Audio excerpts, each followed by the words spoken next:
Un libro es un pequeño misterio, un artefacto que contiene historias, pensamientos, propuestas y al mismo tiempo un millón de preguntas y fantasmas.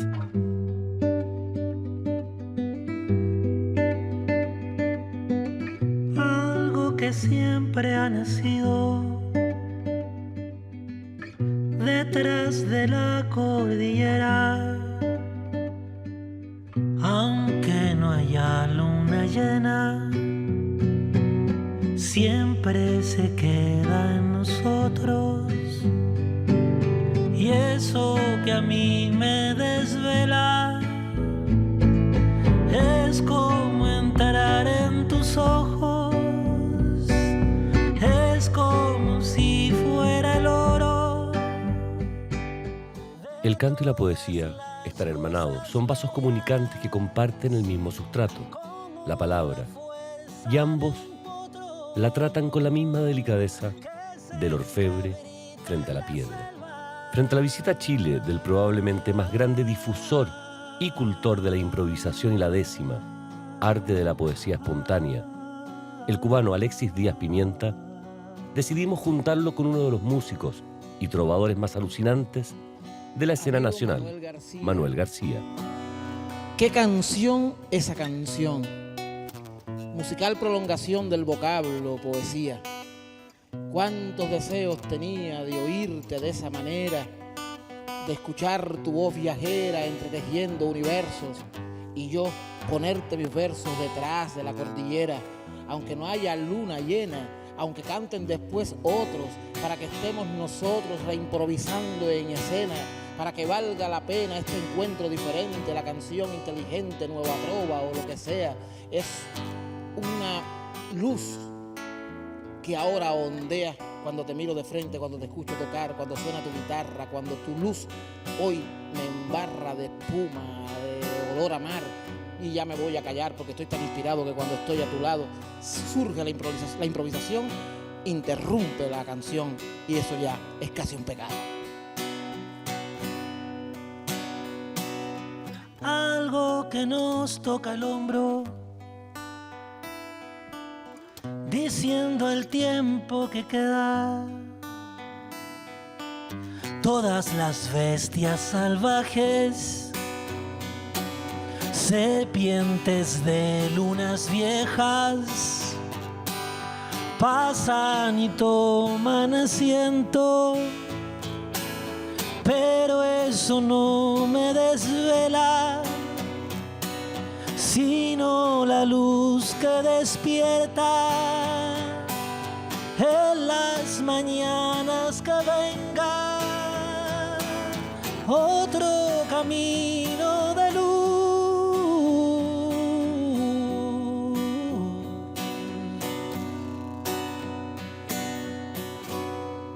Caminos de luz y verso, caminos de luz y amor. Cuando el improvisador va buscando otro universo sin hacer tremendo esfuerzo, sin ponerse trascendente. La cordillera se siente donde tu voz canta y canta a través de una garganta con silencio iridiscente. Tú cantas, Manuel García, tocas la guitarra y tocas los oídos y las bocas de todo aquel que venía a escuchar tu poesía, aunque no haya luna llena. Creo que valió la pena compartir este momento en que yo escribo en el viento y tú perfumas la escena. Algo que siempre ha nacido detrás de la cordillera y que no es como una esfera, más bien parece una hembra que está pariendo una estrella. Le duelen todas las puntas, sangra con luz de la tierra. El árbol llena su copa del canto de aves viajeras, pájaros de otro planeta que nadie ha visto de cerca, la ciudad en su horizonte. Sabe su nombre que vuela.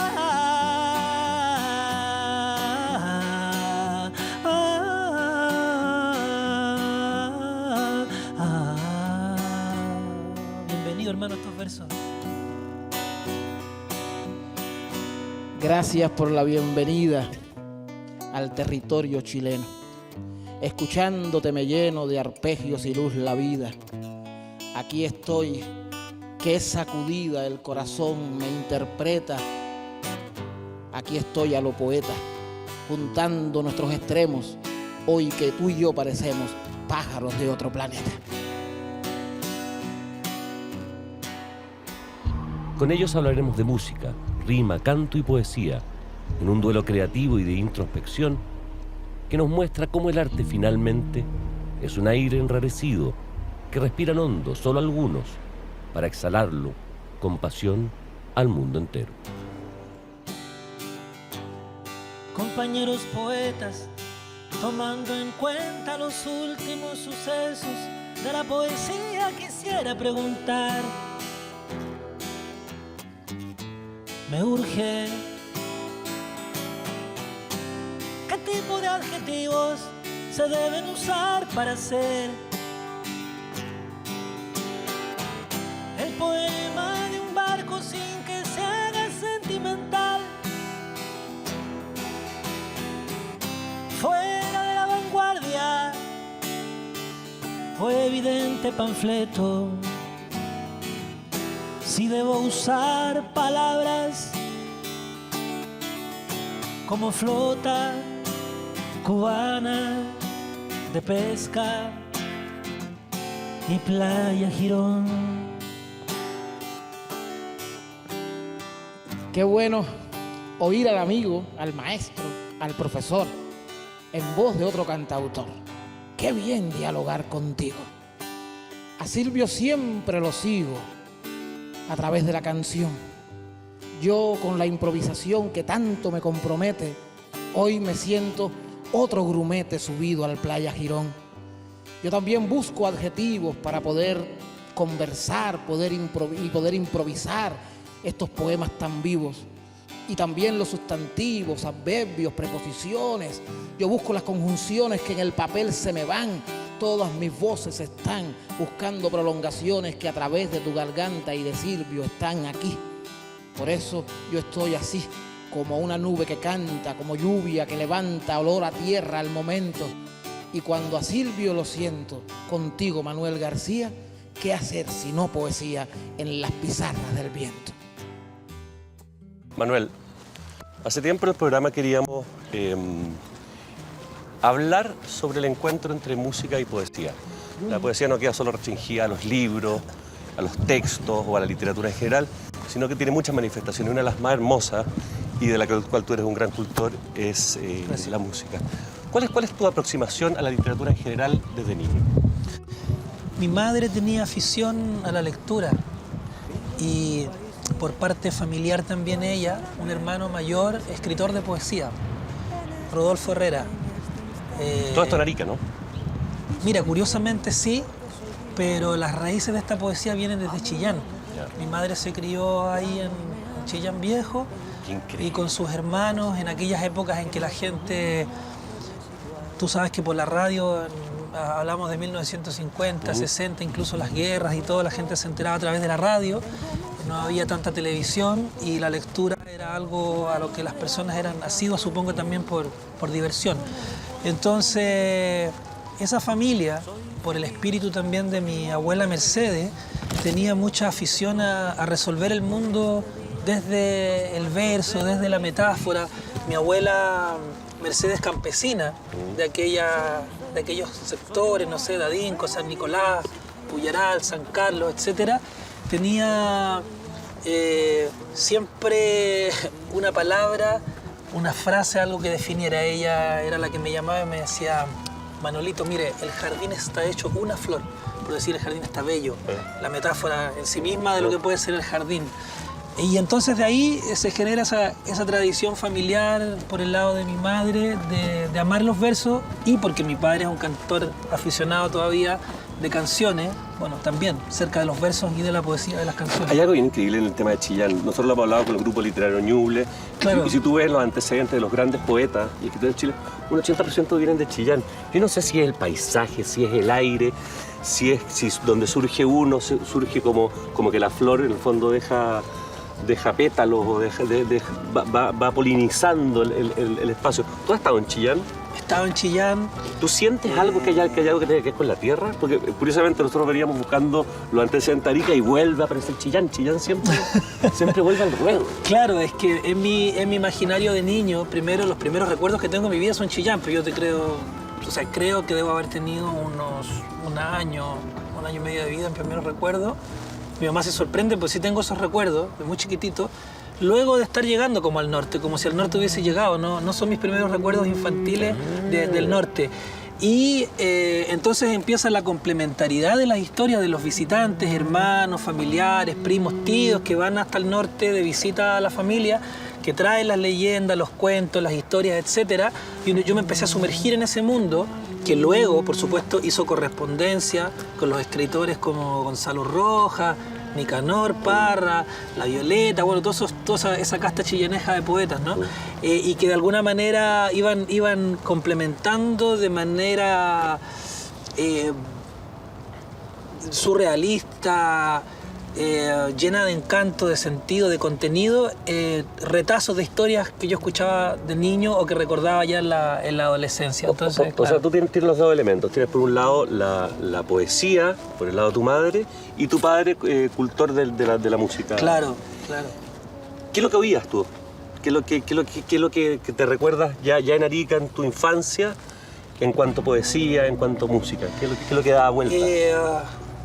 Para mí los primeros poemas, que fueron aquellos que uno comienza a aprender en el colegio, esas recitaciones naturales que son como muy de rimas muy básicas y estructuradas en función como de los homenajes a las efemérides, pasaron rápidamente a segundo plano porque eligieron el colegio, descubrieron que yo tenía buena memoria y que tenía una voz curiosa como para declamar.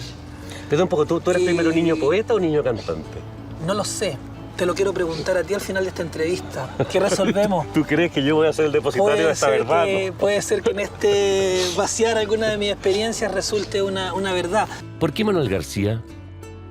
Basta hablar con él, oír las historias de su infancia, de la música, verso y carnaval, para entender que en el centro de su obra palpita la palabra. Ya en la adolescencia estaba súper asiduo a comenzar a descubrir por mi propia cuenta. ¿Te acuerdas de algún poema que te haya tocado declamar de niño?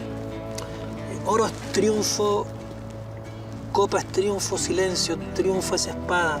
La muerte mueve los naipes sobre el tapete de España, con dados de calavera, con luna de guadaña, por el Duero, por el Tajo, por el Ebro y el Guadiana. Corren regueros de sangre, corren reyes, corren lágrimas.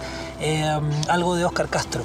Qué bonito. Sí, y era largo. ¿Había algún jugador también en tu casa? Para terminar también alguien que le pidió claro, que me había sido. Sí, por ahí debe haber alguno que otro. Somos una casta bastante amplia de gente popular chilena. Pero era una familia en que el arte, la música, la poesía... ¿Era un elemento o estaba todo el tiempo? Estaba todo el tiempo porque mi padre, guitarrero, como te digo yo, así aficionado, tenía un oído muy amplio. Y llegaba a la casa con los vinilos o las cintas de cassette con música demasiado variada. Música negra, música folclore, música de rock and roll. Podíamos disfrutar de Joan Baez, podíamos disfrutar de La Violeta en un momento sin saber todavía quién era, ¿no? Este oído de niño como recién descubriendo el mundo. Éramos una familia modesta, humilde, pero sin embargo no faltó la música y no faltó tampoco esa biblioteca nutrida de música, de un oído tan abierto como el de mi padre, sin cerrarse a un estilo jamás, cosa que me influencia a mí hasta el día de hoy. Y por otro lado, esta raíz que te cuento de mi mamá, por ejemplo, ella pelando papas un día, mamá, tengo que declamar y se me había olvidado decírtelo, un poema porque son las fiestas del 7 de junio y en la efeméride tengo que llegar con algo. Entonces mi madre pelando la papa me dice, anote, hijo, 7 de junio, ejército de valientes que un día 4 de junio lucharon hasta la muerte. Astucia, coraje y orgullo mostraron allá en el morro, sin importarles por Chile ver su sangre correr a chorros, por escarpados caminos con espartano valor, con corvos y bayonetas bien puesto su corazón. ¡Viva Chile! Caramba, bueno, así vaya anotando como niño chico con la letra. Y ella entre que iba pensando y pelando papa y estaba dicho esto en un cuaderno y yo luego a memorizar. Entonces es lo que me pasa todavía. Ayer, antes de ayer, el mes pasado, en un país, en otro, en un proyecto, tengo que estar memorizando un texto, tengo que estar revisando la poesía de alguien, revisitando algún verso. Y ese momento entonces fue, por ejemplo, un momento crucial, cotidiano, donde yo descubrí que la poesía la podía hacer un alguien de carne y hueso. Pelando papas. Es nota. Y eso es de tu mamá. Y eso es de mi madre. Pues, pero ya. Y así lo hizo así. Y no creas que escribe. Estamos con unos parras, con una familia con el gen. Pero lo notable es que tu camino es al revés. Tu camino es desde la técnica al arte. Porque la declamación es una técnica de lectura. Claro. Exacto. Es de la lectura a la. Y luego tú tienes la emoción de la técnica de la declamación, sí. Luego el placer de la lectura. Pero sí. La música y el componer vienen después. Vienen después. Ese es un híbrido que yo descubrí. ¿Qué es lo primero que haces tú? ¿Empiezas a jugar con la palabra o empiezan a llegar melodías a tu cabeza? No, yo creo que por esto de la intención hablada en la declamación, en mi pensamiento se desarrolla de la palabra escrita, en la discursividad de la intención, en la intención del discurso en el fondo, me surge una melodía para que en la cual naturalmente la guitarra tiene mucho que decir. O sea, se forja desde que yo al echar a andar la palabra le pongo este motor que es la melodía para poder transformar las palabras semánticamente unas con otras, para decir la intención de esta frase va a ser triste, va a ser alegre, va a ser aguerrida y va a tener un valor a través del cómo yo lo quiera decir. Y entonces la música cobra un valor vital y me permite, dicho sea de paso, cometer ciertas faltas y defectos que en un poema yo trataría de no cometer.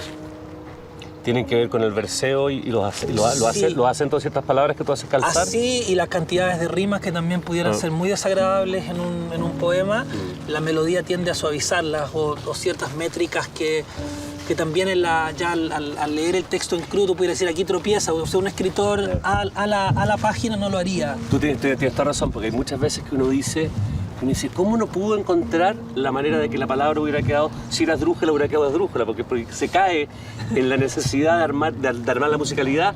Necesita el significado, pero la acentuación no... En grabarla. Exacto. Y ese lujo no te lo vas a dar en poesía, es absolutamente cierto. Claro, exacto. Y ahí, bueno, en la melodía te ayuda a cuadrar un poquito más aquello, y entonces se resuelve de alguna forma. ¿Y cuándo es la primera vez que tú sientes que hay algo acá tuyo que necesitas decir, que no tiene que ver con declamar palabras de otro y que tampoco las palabras de la habla cotidiana dan cuenta? Y escribes por primera vez un verso que luego se transformará en canción. Mira, ¿A qué edad tú ya entras en esa dimensión? Es curioso, te quiero decir que las buenas preguntas traen imágenes olvidadas a veces en la vida de las personas, son las llavecitas. Las buenas preguntas son como llavecitas que finalmente llegan a respuestas, porque viene una imagen en mi cabeza y es que escuchando el tema Norwegian Wood, madera noruega en español, de los Beatles, yo debo haber tenido 8 años y me sentí sobrepasado por la belleza de lo que estaba escuchando. Al mismo tiempo que no entendía las palabras, algo me comunicaba un sentido de trascendencia interior muy potente y me escondí a llorar debajo de un catre, así muy niño, que nadie me viera, pero no sabía lo que me estaba ocurriendo. Eso me quedó molestando en el pecho, hasta que finalmente en la adolescencia, traté de traducirlo. Qué impresionante lo que estás diciendo, cómo hay ciertas canciones que desde desde su música o desde la profundidad de su palabra, incluso sin entender la letra, hay algo que es sentimiento y que se vuelve absolutamente universal. Porque así como tú tienes esa experiencia con Norwegian Woods, hay un autor japonés que termina haciendo una gran novela que se llama Norwegian Woods, Murakami. Y de niño japonés le pasó oyendo la canción y terminó haciendo una novela. Murakami. Sí. Qué especial. Pero imagínate la Mira, experiencia desde wow. Japón a Arica con una canción. Cómo ese sentimiento se vuelve universal. O por lo menos explota en distintos corazones. Y ahí tú tienes ese recuerdo. Tengo ese recuerdo la aplicación, cuando tú te pones frente al papel y empiezas ya a tirar líneas. Claro, porque entre empezar a tirar líneas y esa experiencia, yo empecé a jugar con los sonidos, con las cuerdas de la guitarra, tocarlas sin saber tocarlas, porque 8 años muy pequeñito. Entonces las hacía sonar y tenía, como me imaginaba, un campanario en la boca de una gran iglesia también, por cómo sonaba, plan, tan, las cuerdas, todo. Y tenía el delirio de la bruja volando de un lado a otro dentro del campanario. Una cosa un poco de Sí, pero es bastante impresionante tu imaginería. Claro, porque también Campanarios en el norte, con brujas. Sí, en el norte, desierto, sin muchos juguetes. Mi madre está haciendo el aseo, descuelga la guitarra de la pared con la típica cinta roja que cuelga de un clavo, una cabeza sencilla. Uno empieza a jugar y se empieza a imaginar algo. Además tú tienes las fiestas sacras populares en que los demonios y las brujas también están dando vueltas. Está eso, que uno está durmiendo en la casa o está haciendo una tarea y están los chunchos practicando en la otra calle, con los trajes, esperando practicando para ir para la tirana, qué sé yo, los demonios, todo eso. Además me imagino también las primeras impresiones por televisión de los dibujos animados, algo que se vuelve como un delirio, ¿no? Y yo lo comencé a ordenar así, digamos, ese delirio lo empecé a respetar como un juego. Entonces, ya fue que a los 12 o 13 años me arrojé sobre el papel. Pero me arrojé sobre el papel con un estado de conciencia absoluto de que sobre el papel con un lápiz cuando uno escribía tenía que enfrentar algo que se llamaba la obra de arte. Porque de alguna manera, por mi propia sensibilidad, por la formación, por la casualidad de la vida o por las situaciones que van como generando una trama, una y otra cosa, yo era muy admirador del Renacimiento como movimiento universal, artístico, histórico. Para mí... Las quería hacer todas. Leonardo da Vinci era para mí una figura señera. Entonces, en esos años yo quería ser pintor, matemático, astrónomo, físico, arquitecto, pintor, músico. Tenía la idea de que el corazón debiera alcanzar su máximo desarrollo en la espiritualidad y en la intelectualidad, y tenía el genio como modelo. Ahora yo creo que la literatura y por extensión la música, y la literatura y la poesía que habitan la música, te da la posibilidad de ser todas esas personas. Yo terminé Hay siendo... algo de travestismo en la palabra. Absolutamente. Qué bueno que lo dice, porque conversaba hace poco con una chica trans con respecto al tema. Con respecto al mismo tema, de la transfiguración de las almas y de las libertades dentro del espíritu, del espacio que cada uno tiene para desarrollarse. Pero yo le decía también, claro, yo cuando niño y quería ser renacentista y quería ser guitarrista, tenía las uñas largas, el pelo largo, trataba de vestirme con ropas delicadas y todo, cosa que era sospechosa, digamos, para mi entorno de pronto. Yo me creía renacentista, pero alguno por ahí pensaba que mis tendencias estaban como pasaba más me tinca que pasaba más por gótico que por renacentista. Que en aquellos años no estaba el concepto, pero claro, era como una cosa más gótica. Entonces, bueno, esa visión que te decía, como de finalmente tener al genio como referencia, hizo que yo, de intentarlo todo, terminara siendo como ese patio de los cachureos de atrás de las casas. Ahora hay cachureos y casas y patios dentro de mi patio de cachureo, que es donde yo saco lo que yo escribo y hago. Creo que hay cosas interesantes, hay artefactos interesantes porque son recuerdos que tienen que ver con la investigación, la lectura, la admiración de otro, el respeto por los géneros con los que se trabaja, digamos, ese estado de conciencia, digo, por lo menos como un punto de arranque.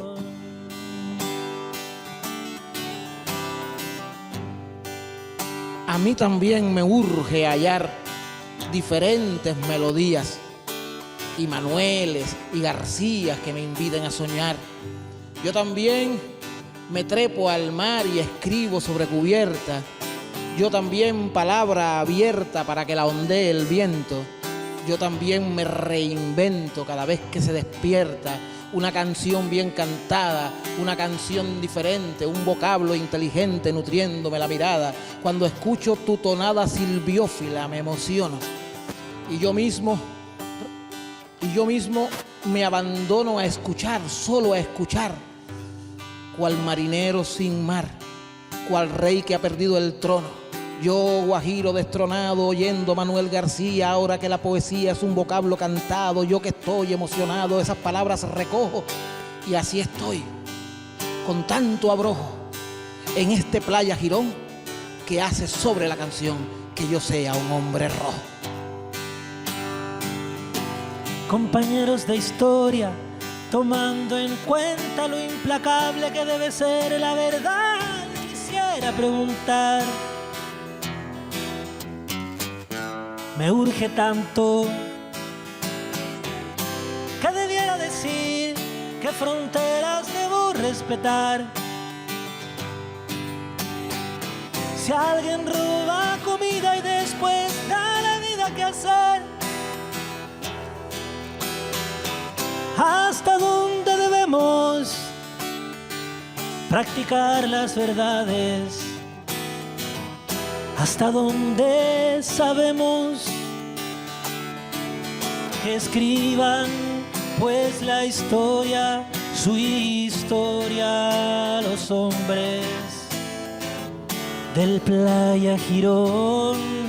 Que escriban pues la historia, su historia, los hombres del Playa Girón. Alexis Díaz Pimienta de golpe nos volverá al origen mismo de la palabra hablada, que se vuelve relato, mito e historia, que viaja desde los orígenes de la humanidad en boca de trovadores y que mucho antes del libro se transforma en tesoro de la posta de la palabra de nuestros ancestros. El repentista Pimienta, así de repente, nos demuestra que como una flecha que cruza el arco curvo del tiempo, la oralidad nunca muere. Alexis, bienvenido a Ojo con el Libro, bienvenido a Chile, bienvenido a nuestros corazones. Eres un personaje absolutamente alucinante. Voy a hacer un pequeño resumen porque necesito que me explique.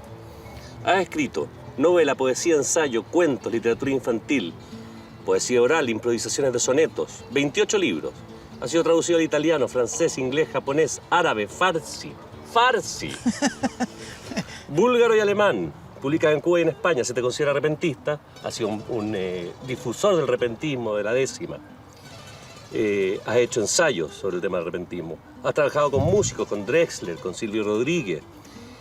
Eres director de la Cátedra Experimental de Poesía Improvisada, subdirector del Centro Iberoamericano de la Décima y el Verso Improvisado, ambos con sede en La Habana.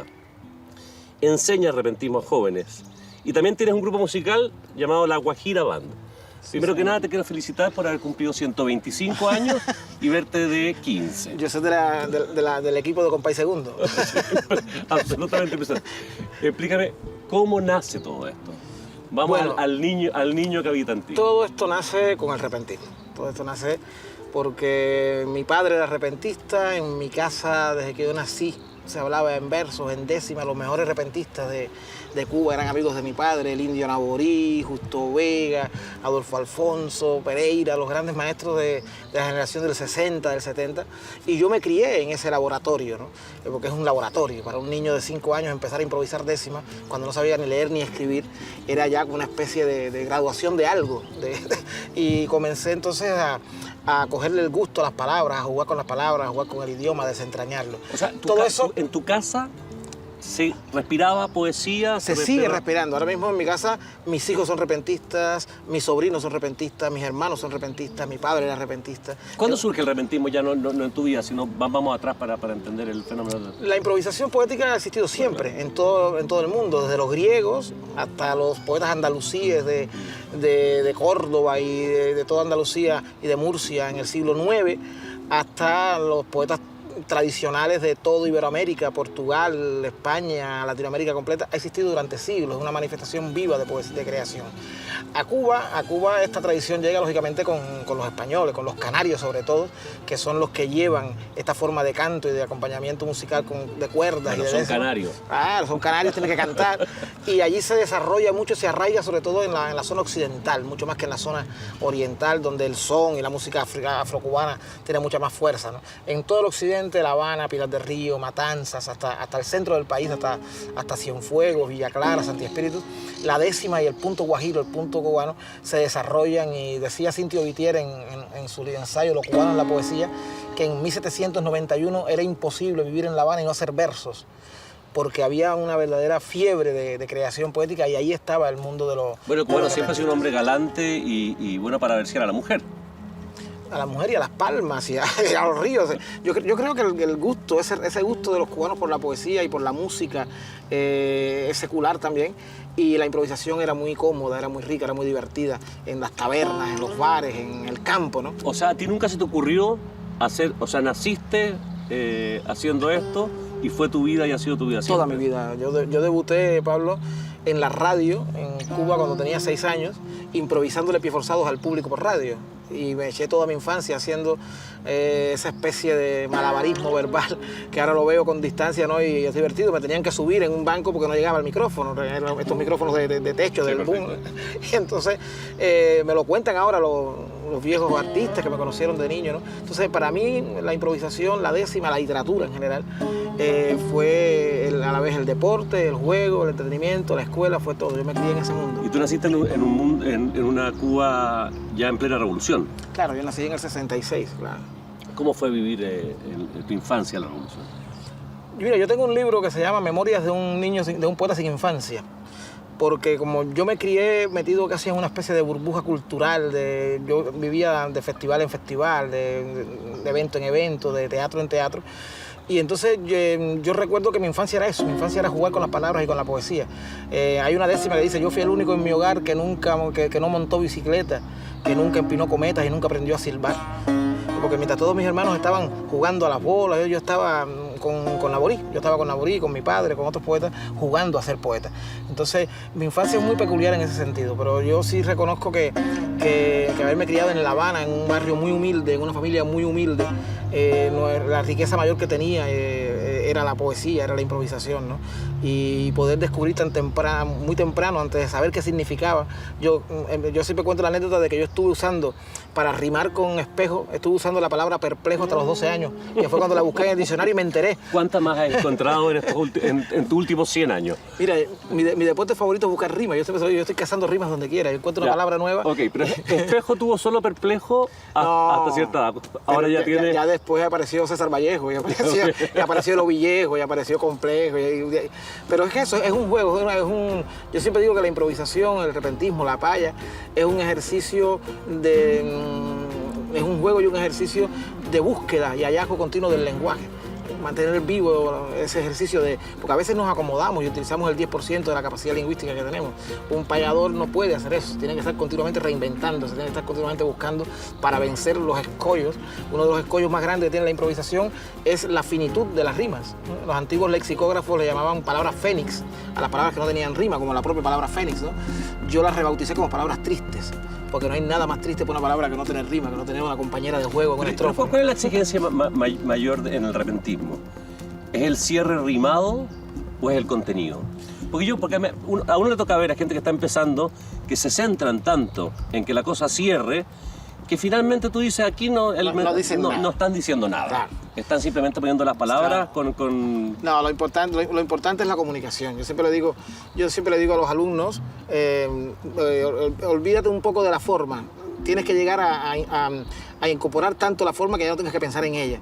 Por tanto, piensa siempre lo que quieres decir y di lo que quieras decir.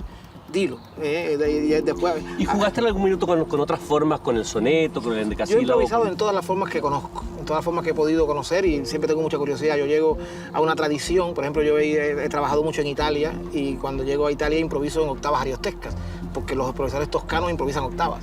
Y tú haces el switch mental e inmediatamente Cambio el chip. O improviso sonoro. Las matemáticas son parte de tu vida, Pues, ya no, hace muchos años, pero cuando era joven sí era muy bueno en las matemáticas, eso me está sirviendo ahora para la poesía. Por ejemplo, en mi Quijote en verso, que muchas veces la gente dice que escribí un Quijote en décimas. No, no es en décimas. En el Quijote en verso hay 25 o 26 formas estróficas distintas. Desde las octavas ariostescas hasta serventecios, ovillejos, estancias, ¿Y tú silvas. sientes que ciertas formas sirven para ciertos mensajes de mejor manera?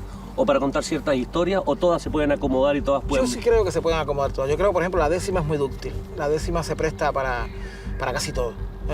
Pienso que el metro largo, el endecasílabo, el soneto o el serventecio sirve también, es muy musical y te permite mucho rejuego. Yo creo que el poeta tiene que tener o la curiosidad o la habilidad de poder moverse de una estrofa a otra sin ataduras y sin complejos, porque muchas veces yo recuerdo que hace 20 años, 25 años, cuando yo comencé a crear los festivales internacionales y traía repentistas de un país y de otro y los juntaba en escena, al principio cada uno quería cantar en su estrofa y en su ritmo, cuando lo rico era saltar la valla, ¿no? Y mezclarte, y al final lo logramos. Y ahora ya es muy común en todos los festivales internacionales que un quintillero de Andalucía cante décimas con un panameño y un panameño cante quintillas, y el que canta en octosílabo se encuentra con un italiano e intenta hacer el endecasílabo. Y yo creo que el poliestrofismo, el multiestrofismo en la improvisación va a ser el futuro. Yo creo que alguna vez encontraremos improvisadores que sean capaces de improvisar en todos los metros. Será el mejor homenaje que se le puede hacer a los clásicos, ¿no? ¿Y qué pasa con los poetas que se demoran años escribiendo y puliendo un poema para encontrar el significado y el ritmo perfecto? Cuando se enfrentan con esta capacidad es bastante frustrante, ver que apareces tú diciendo estas maravillas de golpe, que además se las lleva el viento y no te importa, porque vendrán otras que se las llevará el viento y vendrán otras. Pero es que son dos artes distintas. Yo creo que una de los grandes equívocos y de las grandes confusiones que hay es haber identificado la improvisación con la poesía. Haber identificado la creación oral espontánea, que es primero un acto de habla en verso, y luego es un acto de habla en verso con contenido poético, que puede tenerlo o no. Puede ser en lenguaje directo y sigue teniendo un valor estético impresionante. Entonces, el haber sido identificado con la poesía ha creado muchos equívocos, incluso en grandes ensayistas que yo respeto mucho, porque comienzan a acercarse a la improvisación buscando con cánones escriturales ciertos valores que la improvisación no necesita, porque tiene otros. Y por lo tanto, a un escritor de poesía, yo me muevo en ambos registros y para nada yo conecto al improvisador cuando estoy escribiendo verso libre o cuando estoy escribiendo otro tipo de literatura. O sea, tú cuando escribes poesía en estricto rigor no mezclas. Para nada. Son dos mundos paralelos. Me costó mucho trabajo cuando era joven, cuando era adolescente y cuando estaba en esa etapa formativa y además era la época en que más improvisaba. Yo pensé que terminaba en un manicomio, sinceramente pensé que terminaba loco. Yo muchas veces me iba de gira por Cuba a cantar en los festivales. Es como tener un amante. Claro, entonces yo llegaba a La Habana después de estar una semana improvisando todas las horas del día continuamente, y llegaba a La Habana e intentaba desconectar el cerebro, quitar los plots del repentismo para poder terminar una novela o un ensayo o simplemente escribir poesía en verso libre, y no podía, porque mi cerebro estaba ya automatizado. Entonces me veía yo en los autobuses dándome golpes para no octosilabizar, para no rimar, Entonces era muy complicado. Con el paso del tiempo y con el oficio, la práctica y con mucho trabajo, he logrado que viva en compartimentos estancos y separados, ¿no? Y cuando tú te aproximas a la poesía, ¿tienes las mismas dificultades que tenemos todos los poetas y te puedes demorar días en encontrar una rima? Mira, te lo voy a decir con conocimiento de causa. En este libro, En la sexta cara del dado, que fue el primer libro que yo publiqué de décimas, yo había publicado ya muchos libros de poesía en verso libre, de narrativa, y no había publicado ningún libro de décimas, fue lo último que publiqué, curiosamente, ¿no? Yo que vivía de la décima. Pues en este libro de décimas hay poemas en décimas que son 2 décimas nada más. Hay sobre todo uno que lo recuerdo, que demoré 6 meses en encontrar el último verso. Okay. 6 meses. Ya eras humano, por Dios. Claro. Pero no, son tiempos distintos, son cosas distintas. No me apuro, no tengo necesidad de apurarme cuando hago literatura, hasta que no encuentro realmente eso que quería decir, con las palabras que quería decirlo. Ahora, el repentismo es otra cosa. Por eso yo siempre le hago la acotación a los colegas, a los escritores, ¿no? A los poetas. No piensen, por favor, que el repentista está pisando el sacro terreno de la poesía, porque la poesía escrita y la poesía oral improvisada son 2 cosas distintas. Y son 2 cosas que se pueden conectar, se pueden encontrar, como en la obra de Naborí, por ejemplo, que Naborí hacía poesía escrita, poesía oral, como en mi obra, yo hago poesía escrita, hago poesía oral, pero no necesariamente un repentista tiene que ser un escritor o intenta ser un escritor. Es que yo creo mucho en la oralidad del poema tradicional. Claro, creo en la declamación del poema tradicional. Claro. que no quiere decir lo mismo que oralmente hacer una improvisación. Claro, es distinto. Pero yo siempre digo eso, el hecho de que a los improvisadores se les llamara poetas y que en muchas tradiciones se les llama poetas, así como aquí en Chile, ¿no? El canto de poetas en Málaga también, no se le llama trovero ni trovador, es poeta, el que improvisa quintillas, crea confusión. También se le dice poeta a Arjona y eso ha causado escozor en mucha gente. No, perdona, y a mucha gente que publica libros. Que verdaderamente no aportan ni tienen nada que aportar a la verdadera palabra poesía y le seguimos diciendo poeta, pero nadie se lo cuestiona porque escribe, ¿no? ¿Cuándo sales al mundo? Bueno, esa pregunta es un poco... Bueno, para mi mundo... No a la luz, a la luz del mundo. No, porque... Al mundo más allá de Cuba. Más allá de Cuba, bueno, yo fui por primera vez a España en el año 93. Ya ininterrumpidamente comencé a ir a festivales internacionales de improvisación. ¿Tenías qué edad? 25 años, 26 años. ¿Y tú has estado viviendo entre España? Llevo 21 años viviendo entre Andalucía y Cuba, entre Almería y La Habana. ¿Y cómo te alimenta ese fuego andaluz, esa música, ese son?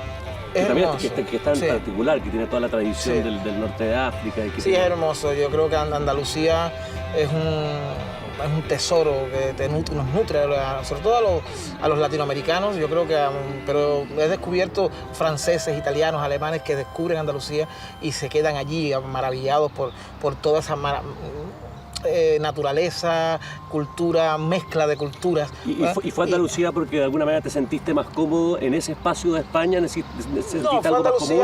No, fue Andalucía casual porque me enamoré en Andalucía. Mi mujer, la madre de mi hijo pequeño, es andaluza y a partir de ahí ya uno vive donde ama, ¿no? Y creo que si hubiera sido en Indonesia me hubiera quedado en Indonesia. ¿Y ella bailadora, cantadora? ¿Qué? No, esa fue mi anterior mujer, fue la que... pero bueno, ¿cuántas mujeres tenemos? No, la vida pasa. Ahora sí, mi pareja actual sí es cantadora de flamenco y ya me tiene atrapado por la música flamenca y por otras cosas. Todo Andalucía. Mira qué bonito. Tú has hecho mucha difusión. Tú vas por el mundo enseñando tanto a adultos que están tratando o que practican el tema del repentismo, de la paya, pero también a niños. Sí, ¿Cómo es trabajar con niños? Yo comencé a enseñar también por una necesidad casi ontológica, ¿no? Y por una deuda con mi padre. Yo aprendí a improvisar cuando no sabía ni leer ni escribir. Y mi padre murió muy joven y yo no pude nunca averiguar cómo lo había hecho, cómo había logrado que yo aprendiera, ¿no? Y entonces, cuando mi hijo mayor, que ahora tiene 26 años, tenía 4... Disculpe una cosa, o sea, ¿tú crees que lo tuyo no fue osmosis? No, o sea, hubo una aplicación, una técnica precisa de tu padre para hacerlo. Yo soy enemigo frontal de los conceptos de innatismo y donosura. O sea, yo no creo que tenga un don divino o que tenga un gen de la improvisación. Pero la apreciación y el atrapar el conocimiento de manera contextual. Está sucediendo al lado tuyo, está sucediendo un idioma, es un sonsonete. Perfecto, pero eso es un método de enseñanza. Lo que pasa es que no es reconocido. Cuando se aprende por moldes, por repetición de moldes, yo lo llamo el método mimético tradicional. Aprendes a bailar viendo bailar, aprendes a escribir viendo escribir, aprendes a cantar viendo cantar y repitiendo moldes y asumiendo todos los entresijos de la creación, ¿no? Entonces mi padre me lo transmitió así. Lo que pasa es que yo quería ver de qué manera podía pagar esa deuda y comencé a experimentar con mi hijo cuando tenía 4 años y medio, un poquito menos que cuando yo empecé. Y a los 5 años mi hijo ya improvisaba. A través de juegos, jugando con las rimas, jugando con el metro, jugando con la estrofa. Entonces, y ahí comencé, ya no pude parar más a crear una metodología para la enseñanza, que es la metodología con la que se trabaja en las escuelas en Cuba. O sea, aquello que empezó como un juego se convirtió... Hoy en día una institución en Cuba, claro, el enseñar a los niños... La cátedra de poesía improvisada que yo dirijo en la Universidad de las Artes, en el ISA, desde esa cátedra yo formé a decenas de improvisadores, 60, 70 improvisadores, y los convertimos en docentes y abrimos entonces talleres de improvisación en todo el país. Y actualmente ya no sé cuántos quedan abiertos, pero más de 60 talleres hubo en su momento. ¿Por qué me dice están retirados? Porque no, yo he sido el que ahora no estoy al frente del proyecto, hay otros compañeros dirigiendo y siguiendo el proyecto, y entonces no tengo el dato actual, pero sé que sigue habiendo festivales de niños improvisadores, seminarios de niños improvisadores, eventos donde los niños son los protagonistas, y todo eso es resultado del trabajo de la cátedra y del trabajo con este método de enseñanza que empezó con un juego con mi hijo. ¿Y cuál, si tuviéramos que, en simple, para que la gente entienda, las bases, los primeros lineamientos de la enseñanza a un niño para entrar en este tema? Lo primero es el gusto por el lenguaje. Desarrollo del lenguaje y desarrollo de la memoria. Ese es el primer paso. Y es lo que trabajamos siempre en las primeras unidades. Desarrollo del vocabulario y de la memoria, a través de juegos y ejercicios con sinónimos, con rimas, con historias, con relatos, pero todo el crecimiento lingüístico y despertar en el niño el gusto por las palabras. La palabra no es solamente una herramienta utilitaria para decir, es también divertida. Una palabra no existe en virtud de que es hermana de otra en su sonido. Cada palabra es un universo particular. Claro. Y cuando el niño descubre la magia de las palabras, yo siempre le digo a los niños que la palabra es el mejor juguete que hay. Es el más barato, el más ecológico y lo puedes jugar con ello toda la vida. Desde que comienzas a hablar a los 2 años hasta que mueres, puedes seguir jugando con ese juguete que no se gasta, ¿no? Entonces, ¿te sientes jugando siempre, en la vida? Siempre. Yo soy un eterno jugador. ¿Y qué pasa con las máximas, con el mensaje, con los compromisos políticos y su relación con la obra? Mira, yo pienso que una de las cosas que más daño le hace a la literatura en general es la solemnidad con que a veces nos tomamos. Yo creo que a muchos nos pasa que tenemos unas ganas de trascendencia tan grande que hay que ponerse el pantalón largo y la corbata para escribir y para pensar. Cuando no está divorciado el discurso inteligente del carácter no solemne y de lo divertido, ¿no? Gianni Rodari decía que ¿por qué en nuestras escuelas se ríe tan poco, ¿no? Porque quien dijo que para aprender hay que ponerse serio, ¿no? Y descompuso todo un sistema que creo que ha hecho mucho daño, ese sistema unilateral en el que el profesor está aquí y los alumnos allá. No, yo creo que todos los métodos de enseñanza que funcionan desde el placer, y no te lo digo desde lo hedonista, el placer por el gusto de aprender, de jugar, de atrapar la naturaleza, la ciencia, las palabras con amor. Claro. De ahí realmente es donde se produce el estallido.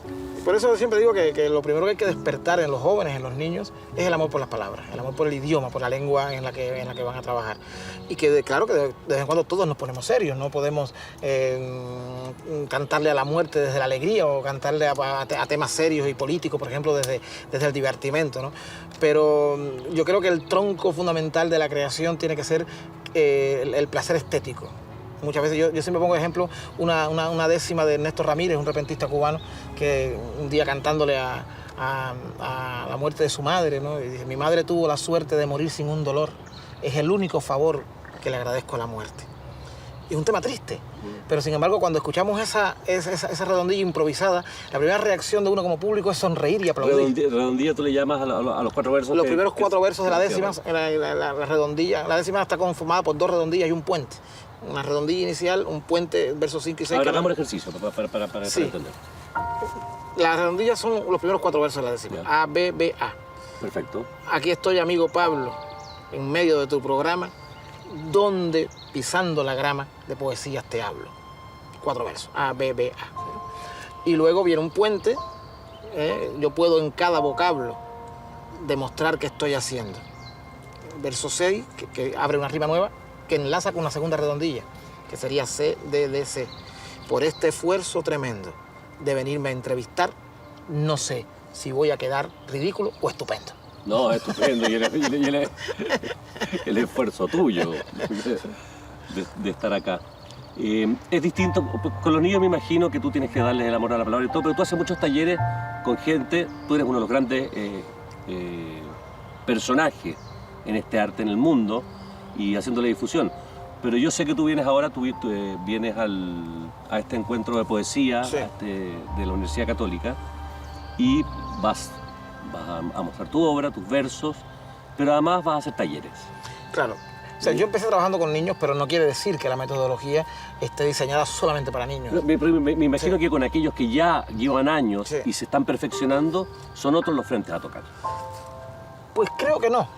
Yo trabajo siempre con el mismo método lúdico, porque creo que es muy importante que incluso los improvisadores ya profesionales no abandonen el concepto de ludismo, de divertimento, y que sean conscientes de que cuando están improvisando, aunque sea temas muy serios, están jugando a la creación.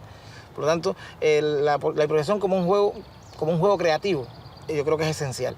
Y no importa la edad que tengas para jugar, ¿no? Lo decía Gianni Rodari, lo decía Huizinga, el juego es necesario, que no lo abandonemos. Mientras más tarde abandonamos el juego, mejor para nosotros en el campo creativo y en todos los campos. ¿Cómo ha sido este último viaje a Chile, la gente que te has encontrado y lo que se viene por delante? 10 años después regreso a la ciudad de Santiago. ¿Y sabes por qué lo hago? Porque nunca es un exceso visitarla. Tiene peso en mi recuerdo esta historia y yo llevo en la memoria la primera vez que vine, estoy como entrando a un cine a verme a mí mismo. En noria de tiempo vuelvo a dar vueltas por la ciudad santiaguina y me quedo en una esquina donde la luz es devuelta a mi palabra, resuelta queda la palabra en eso. Por eso en este regreso a Chile me siento bien, me pongo entre 100 y 100 todas las cosas.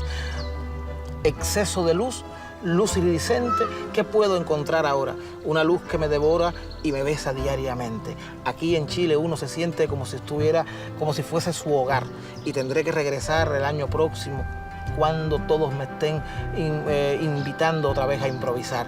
Vuelvo a encontrar la ciudad que dejé hace tanto tiempo. No he encontrado un contratiempo a nadie, a decir verdad, que interrumpa la verdad física de estos lugares. Poemas peninsulares que se van cubanizando cuando estoy improvisando. Ya ves cuán irregulares pueden ser los repentistas cuando empiezan a versar y no saben si acabar o si buscar otras pistas o poéticas conquistas en las cosas que equilibro, pero ojo con el libro, que un poeta cuando canta tiene luz en la garganta y entonces con la luz vibro y aquí estoy, Pablo, versando, intentando despedir, intentando aquí decir las cosas que estoy pensando, pero como voy juntando palabras que no encontraba, voy subiendo una octava en todas las partituras y voy juntando culturas, soy como un volcán sin lava, como una espuma sin mar, como un libro sin el lomo y voy a decirte cómo tengo esto yo que acabar, cómo voy a terminar. Te acabas tú de dar cuenta todo lo que representa estar en este programa. Aquí se acabó la fama de Alexis Díaz Pimienta. No, por favor. Un poco de locura, ¿no? Estoy buscando una palabra en el umbral de tu misterio. ¿Quién fuera Alibaba?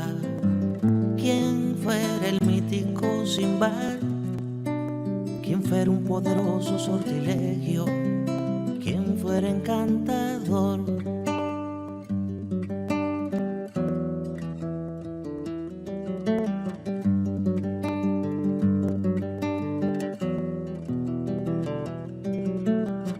Estoy buscando una escafandra